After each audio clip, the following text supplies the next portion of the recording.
Las enfermedades pulmonares intersticiales difusas son un grupo muy heterogéneo de enfermedades que presentan características clínicas, radiológicas y funcionales respiratorias comunes y que pueden converger como vía final común en el desarrollo de fibrosis. La más inquietante de todas ellas, la que constituye para nosotros un auténtico reto, es la fibrosis pulmonar idiopática. Hola, soy el doctor Julio Ancochea, jefe del Servicio de Neumología del Hospital Universitario de la Princesa y director de la Cátedra de la Universidad Autónoma de Madrid Roche, EPIT Futuro. En los últimos años hemos profundizado en la patogenia de estas enfermedades y esto nos ha permitido desarrollar cada vez estrategias terapéuticas más selectivas y eficaces. De hecho, frente al proceso fibrótico, disponemos de fármacos antifibróticos que han demostrado su eficacia y seguridad. No obstante, cuando la enfermedad progresa en las fases avanzadas de la enfermedad, disponemos de un recurso del que la sanidad pública española y todos nosotros podemos estar orgullosos. Es el trasplante pulmonar. Diferentes unidades multidisciplinares altamente integradas y coordinadas desarrollan programas de trasplante pulmonar exitosos en nuestro país. Un ejemplo de ello es el Hospital Universitario Puerta de Hierro, donde, bajo la coordinación de las doctoras Usetti y Laporta, un amplio grupo de neumólogos, cirujanos torácicos, cirujanos cardíacos, anestesistas, reanimadores, intensivistas, microbiólogos, enfermería, rehabilitación, fisioterapeuta y otros profesionales sanitarios y no sanitarios hacen posible el milagro del trasplante pulmonar.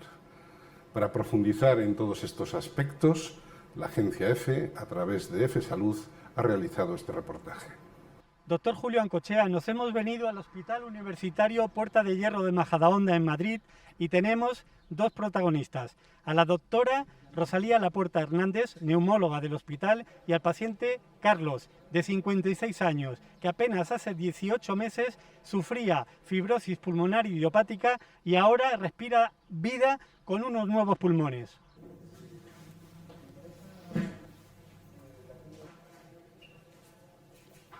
Hola, Carlos. Buenos días. Pasa. Gracias. Sí, siéntate, Carlos.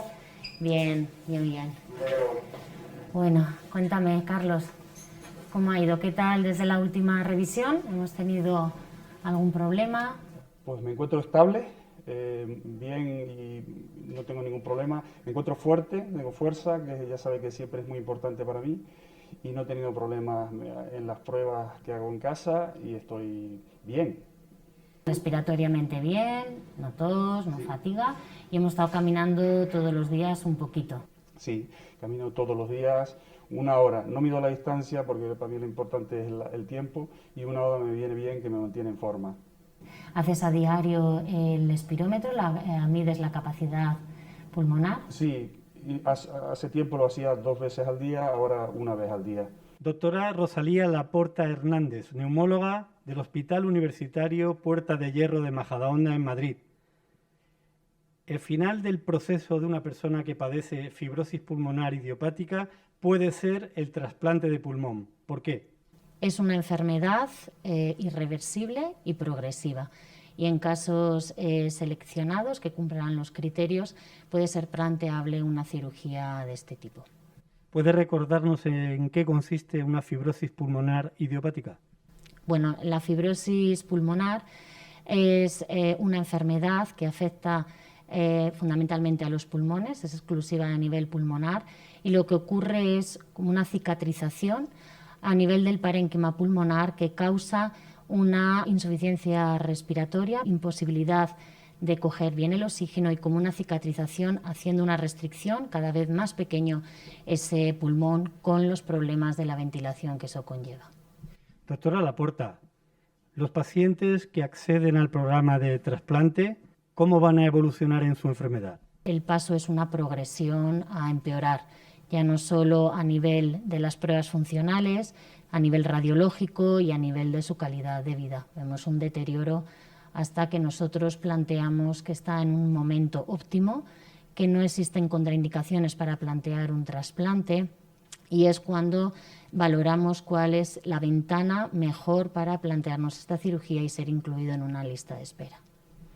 Carlos es paciente de fibrosis pulmonar idiopática, trasplantado desde el año 2018, concretamente desde el mes de octubre.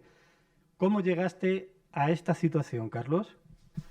Pues pasé una serie de años siendo seguido por el equipo de neumología del Hospital de la Princesa en Madrid, y llegó un momento en el que dijeron: aquí ya hemos cubierto nuestra etapa y ya debes pasar a que te miren con vistas a un potencial trasplante.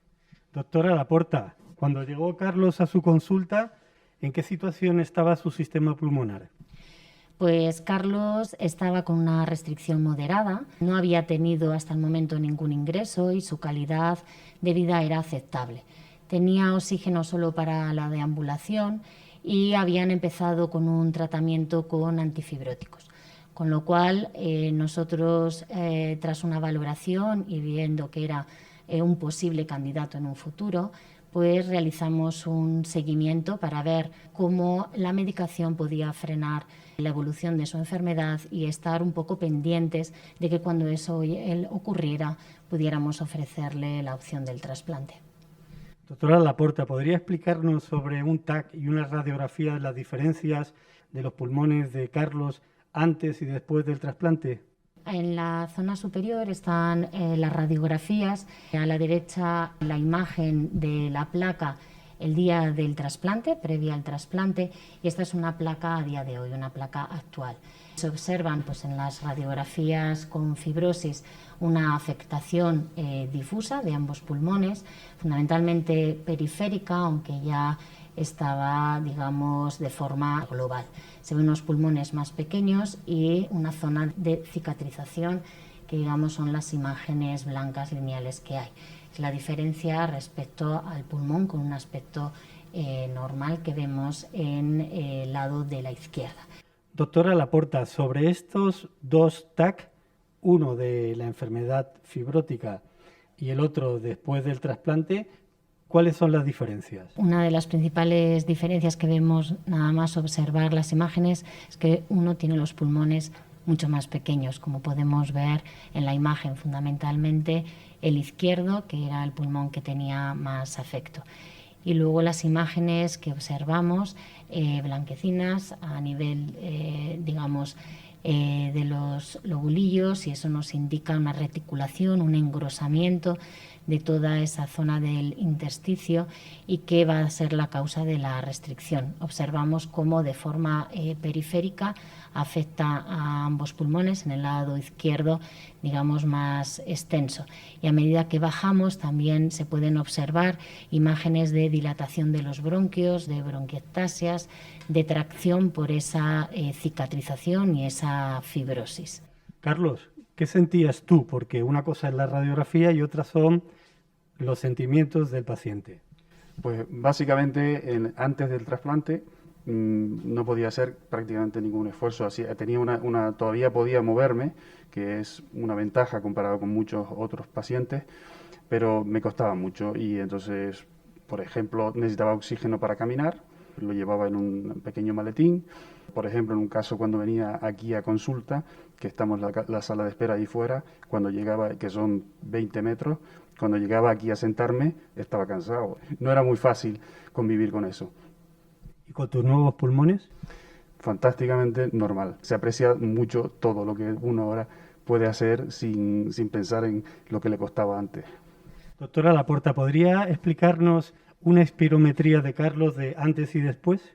Sí, aquí observamos el seguimiento en la espirometría de Carlos desde el momento antes del trasplante hasta las posteriores a día de hoy.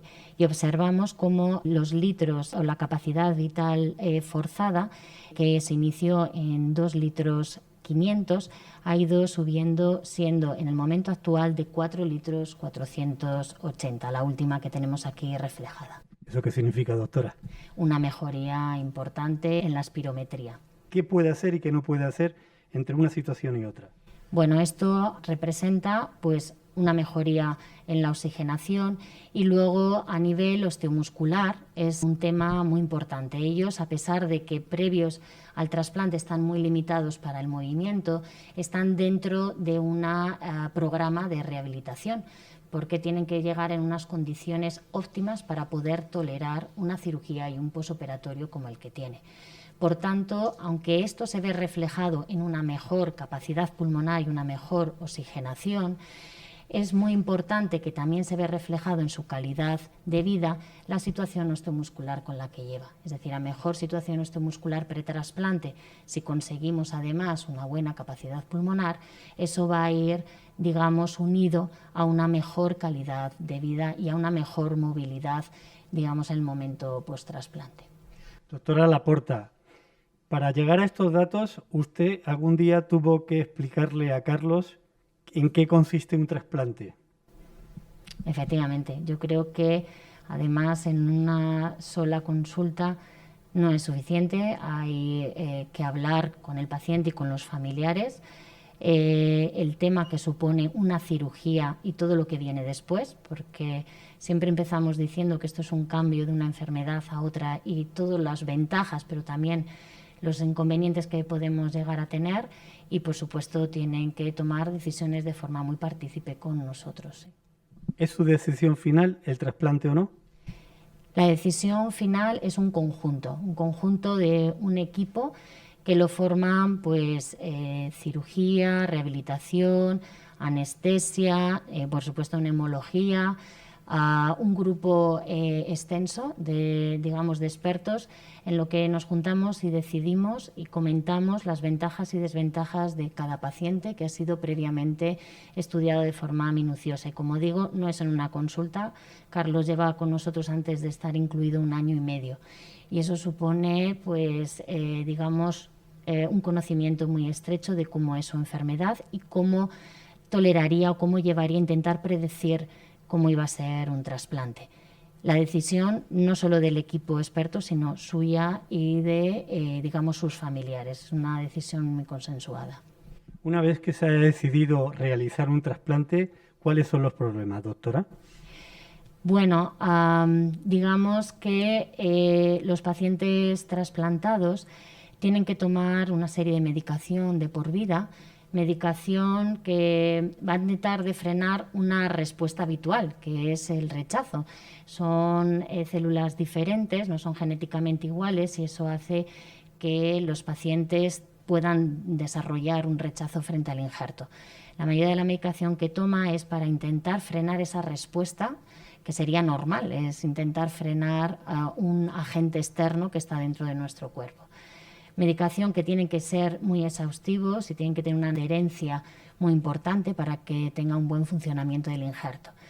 Pero no son fármacos que son inocuos, sino que pueden traernos complicaciones que nosotros desde la consulta pues intentamos de alguna forma detectar precozmente y evitar. Por ejemplo, la hipertensión o diabetes o insuficiencia renal, y a largo plazo pues el desarrollo del rechazo crónico, que no siempre es posible. Doctora Laporta, casi todas las enfermedades pulmonares intersticiales difusas finalizan en un trasplante de pulmón. No, no todas las enfermedades intersticiales tienen el pronóstico de la fibrosis pulmonar idiopática. Es la que con más frecuencia vemos nosotros para valorar un trasplante, pero el resto, la mayoría, pueden tener una buena respuesta a medicación. Carlos, ¿cómo fueron esos meses previos al trasplante y cómo son los meses posteriores al trasplante? Los meses previos al trasplante para mí fueron tranquilos, porque cuando me diagnosticaron, recuerdo haber leído un artículo que decía que lo más importante era tener una actitud positiva, y tenía una actitud positiva. Sabía que estaba en lo que se puede considerar el mejor sistema de trasplante del mundo. Estaba confiadísimo en que iba a tener mis pulmones a tiempo, que era lo importante. Después, pues tuve varias fases. Inicialmente salió todo muy bien, luego tuve algún problemilla, estuve un poquito flojo de ánimo, y finalmente pues ya los problemas se fueron solucionando y pues siempre ya he podido pues ir cada vez a mejor. ¿Cómo es tu calidad de vida ahora? Pues es buena calidad. Sigo teniendo que tener mucho cuidado con muchas cosas, como por ejemplo evitar infecciones, catarros, pero vamos, comparado con cómo estaba antes, esto es muchísimo mejor, obviamente. ¿Te ha preocupado y te preocupa el coronavirus? Pues sí, claro, esto era una de las cosas que hay que evitar. La verdad es que nosotros estamos más preparados, me refiero a nosotros como trasplantados, estamos muy preparados para muchas de las cosas que se le ha pedido a la población general. Nosotros tenemos que tener mucha higiene en las manos, protegernos con las mascarillas, estar siempre atentos a que no infectarnos con nada, con lo cual se ha tolerado bien, pero claro, siempre hay que tener mucho cuidado. Doctora Laporta, ¿los pacientes con EPIT o FPI en este caso han tenido mayores problemas con la COVID-19 que otros pacientes en general o la población en general? Bueno, nosotros en trasplante pulmonar, en nuestra unidad, no hemos tenido un número importante de pacientes, aunque lo esperábamos, porque son pacientes que debido pues, a la inmunosupresión y que la vía de entrada era la respiratoria, teníamos miedo de que el número de casos fuera mayor. Son pacientes, los trasplantados, que tienen que tener una serie de medidas higiénicas y además ellos siempre están muy acostumbrados a la mascarilla y al aislamiento, y yo creo que eso en parte les ha podido ayudar porque esas medidas ya las tenían ellos muy interiorizadas. ¿Carlos es un paciente que representa el éxito del trasplante pulmonar? Sí, totalmente.